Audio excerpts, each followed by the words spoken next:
Hello, नमस्कार. निमाज किचनमध्ये आपले स्वागत आहे. मी आज तुम्हाला इथं दालच्या बनवून दाखवत आहे. त्यासाठी मी इथे घेतली मुगाची डाळ, मसूरची डाळ, तूर डाळ आणि ही तूर डाळ आहे आणि ही उडदाची डाळ आहे. हा दुधी भोपळा कापून घेतला आहे, त्याच्यात टाकायला कांदा कापून घेतला आहे, टमाटर आहे आणि थोडी कोथिंबीर आहे. आता ही डाळ धुवून आपण कुकरमध्ये टाकून देऊ शिजायला.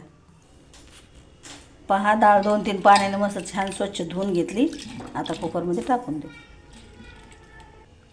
बघा, डाळ टाकली. आता थोडीशी हळद टाकून घेऊ. चला, आता बघा कशी शिजली डाळ, आपण बघू शकता. बघा, मस्त छान रंग आला डाळीला. दालच्या सोबत खायचा हा पांढरा भात. बघा, आता आपण दालच्याला फोडणी देऊन घेऊया. चला, आता कढई तापली फोडणीसाठी दालच्याच्या. चला, आता तेल टाकून घेऊ. थोडं तेल जास्तच टाकायचं. फोडणीसाठी मी तर कांदा कापून घेतला आहे, टमाटर कापून घेतलं, ही बारीक थोडी कोथिंबीर कापून घेतली आणि हे मसाले बघा: मिरची पावडर, कांदा लसूण मसाला, थोडासा गरम मसाला आहे, थोडंसं धने पावडर आहे आणि हे मीठ आहे आणि हळद आहे. चवीनुसार मीठ घेतलं आहे. आता चला, तेल चांगलं तापलं आहे, टाकून घेऊ. बघा, कांदा चांगला परतला.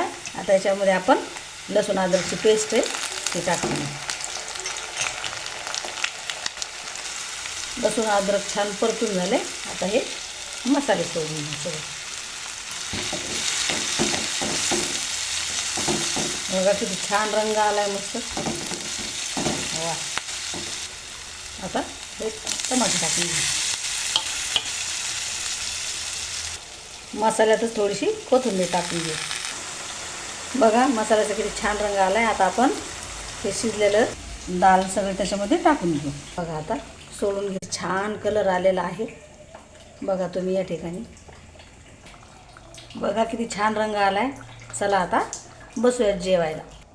बघा, मस्त कोथिंबीर, बघा भात, त्याच्यासोबत लिंबू, गाजर आणि बघा कांदा. वाव. या, कशी वाटली रेसिपी मला कमेंट करून कळवा आणि सांगा.